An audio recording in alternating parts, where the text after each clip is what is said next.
Hello guys, welcome back to the channel. Thanks for joining today. Today I am installing a reversing camera for our 2020 crafter. This is the later head unit version, and it's on a manual gearbox, although it's a very similar install to the automatic. But where it varies is this head unit. We have to do something different, unlike the slightly older ones where you can just put in a unit in the glove box and kind of connect it all up and then feed the cable to the back. I'm going to be installing this, which is an Empirical in-car unit. I've actually already put the camera on the back. I don't think I need to go into too much detail about that. It's there are instructions that come with this kit. Just pen on there. There are instructions that come with it, and you get a USB stick, which I've got on my laptop there.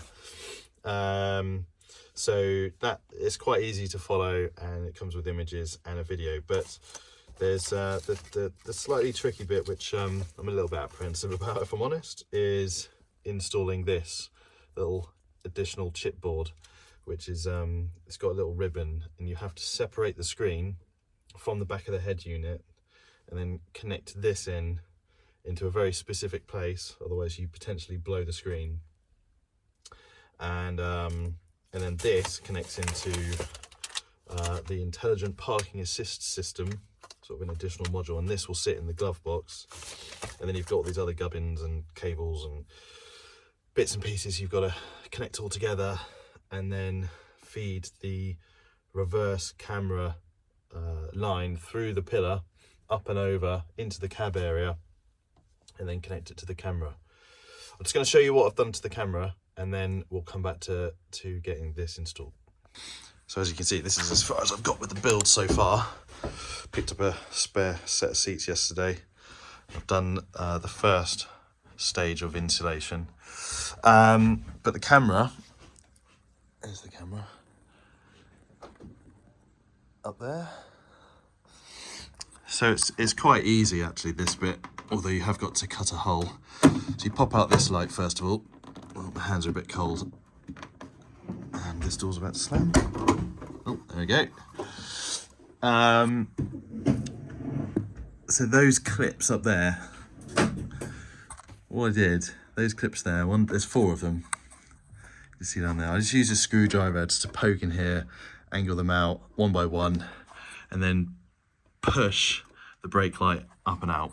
Oh, there are one screw up there, one screw up there. It's a Torx bit, but that will pop out, and then you can take the brake light off. Once the brake light's off, you basically have a template, and from underneath the brake, you have a little metal plate, and it gives you a template. You drill 4 holes, and then through the middle hole you pop out the metal bit of the template, and you cut a bigger hole, feed the cable through, put a rubber grommet on, put a foam seal, screw it all together so the brake light sits on there. It's all waterproof. Put the brake light back on, clip it in. You then, there's the cable. You then, it's not that, it's this cable here.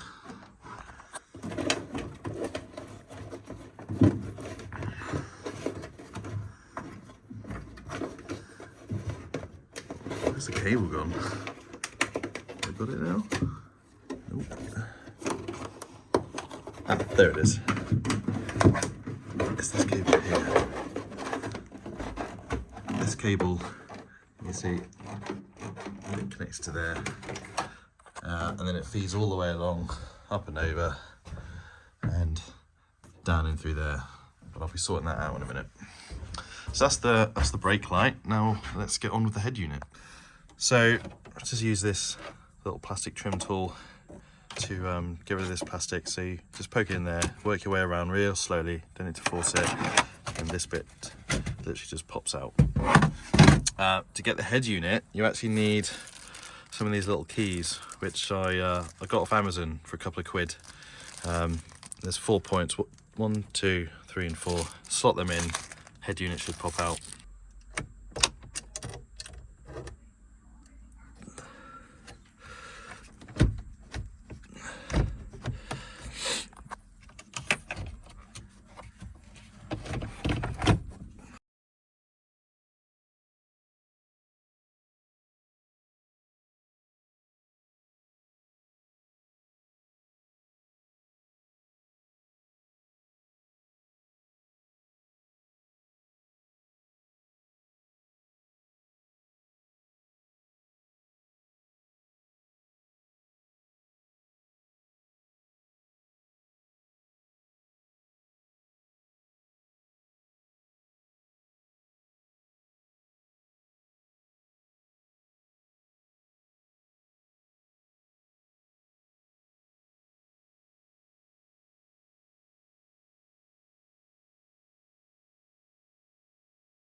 Okay, and so here we are with the additional board attached to the back of the screen.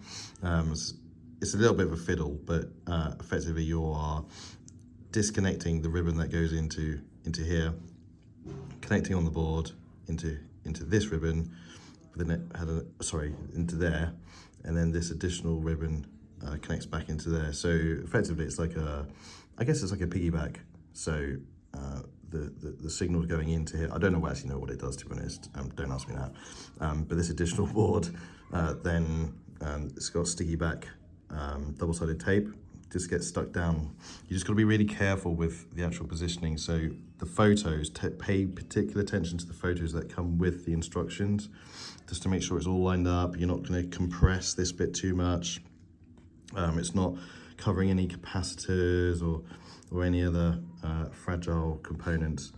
The next point, so this extra ribbon, this will then fold over like so through that metal backing plate, and then this bit connects into like an additional loom, which then connects into the module which goes in the glove box, but we'll come to that in a minute. So the next thing to do, trying to do this one-handed, is just to feed that through there, and then the board, and just be really gentle with this. Should just fit on quite nicely there. Luckily this section here is actually raised, and the new board sort of sits around about there, but yeah, it looks pretty snug. Just don't, when you're screwing it, you're putting the screws back in, the screws here, there's 2 in the corner, and then there's 4 across the front here. Do these 2 first, and just make sure it's all sitting nice and flush, and it's not crushing anything. And then this ribbon folds over, and then the back of the head unit clips into there, and then you've got 4 screws holding that into place. So what you should end up with is something like that with the rest of the head unit on. I'll show you that in a minute. And there we go, that's what you should be left with. So this little ribbon hangs out there. This is actually upside down, so it will sit in the dash like that. And this ribbon, what I meant, it actually connects into this, which then feeds the loom into this little module here. And from the original head unit loom, you've got the power in, which goes into that. And this lot just sits behind the glove box. So that's going to be the next step.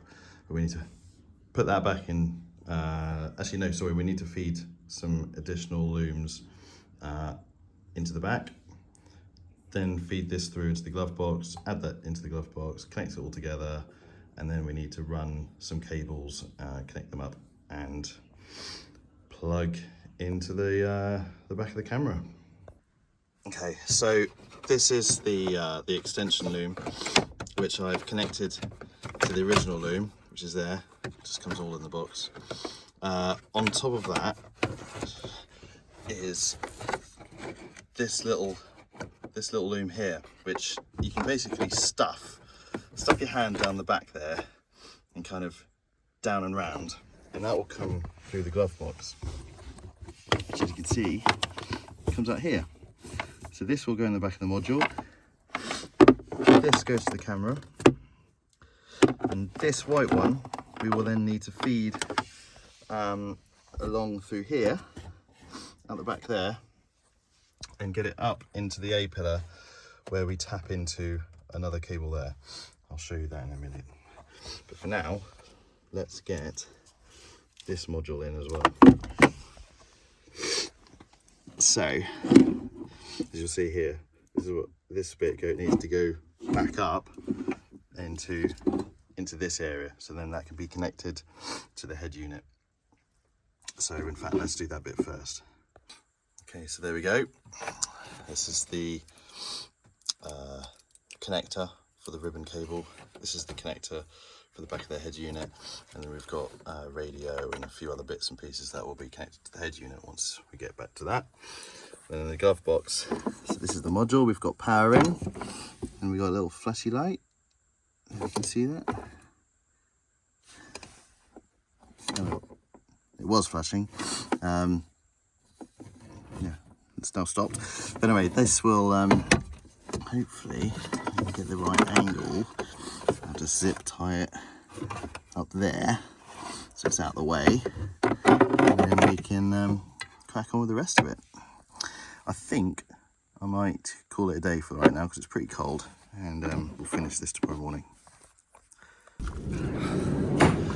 Okay, so the next thing you're going to want to do is this is the reverse camera cable. You're going to want to feed it up and up into there.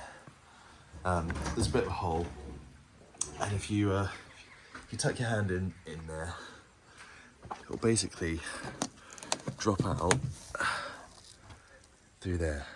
You can see it. And I literally just peel this back, run it all the way along, and down past the pillar. To remove this plastic, unclip the handle, undo the two little star nuts, and then literally get the plastic and kind of yank it up, and it will pop out. It's pretty tight, but it will come out. You can see it's just there, and you've got to disconnect the speaker cable. So next up, we've got to feed this down through there, and it should pop out through here. Might need to get some sort of rod or a cable or something just to try and pull it through, but we'll see how that goes. Okay, managed to get it down. Didn't use a cable or a rod or anything. Just managed to just fiddle around with it until eventually went in. As you see, literally there's a little gap just under there, under that clip. And if you get the right angle, you can get that down there, and it will drop down. Like you see it drop down here, and I just pushed it around, managed to get my fingers in and pulled it out, and there we go. That is the end of the camera cable. So now the final thing we need to do, other than literally connect the cables up, is to get this. This is going to be trickier, I think. This needs to go back the other way to come out of here, and then we need to splice into one of these cables. I think it's the blue and white one, but I will check the instructions. I'll have to undo this a little bit, find the blue and white cable, strip back the shielding, and then splice into it. Yeah, that could be fun.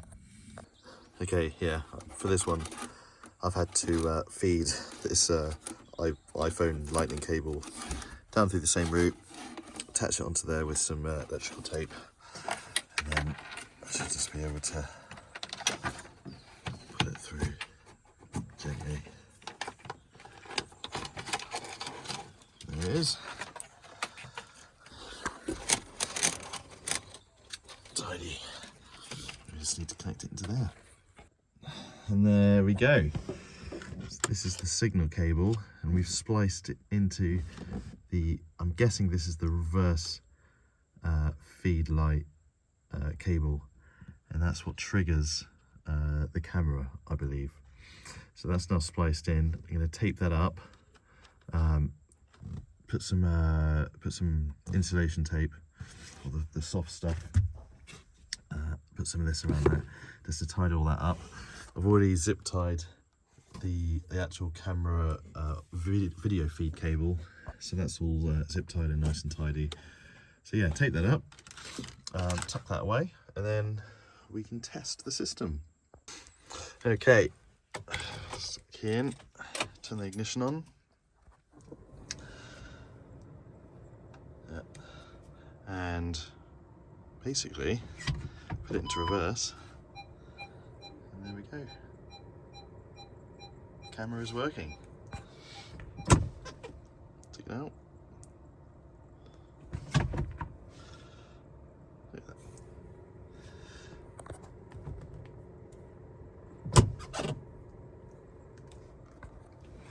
Start the engine.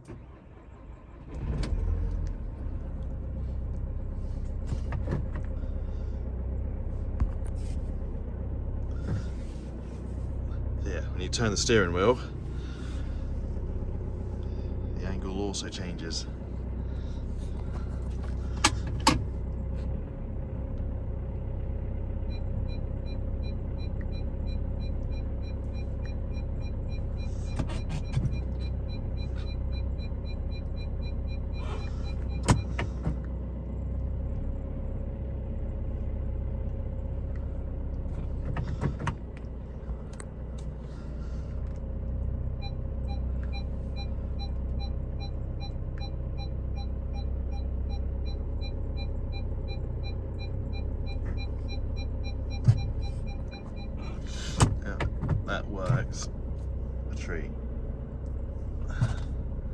there we go. So that is how to install an Empirical reverse camera.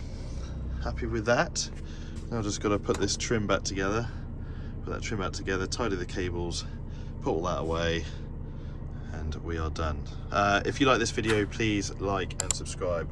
Got lots more videos coming soon on this build. This is just the very start of our crafter build journey.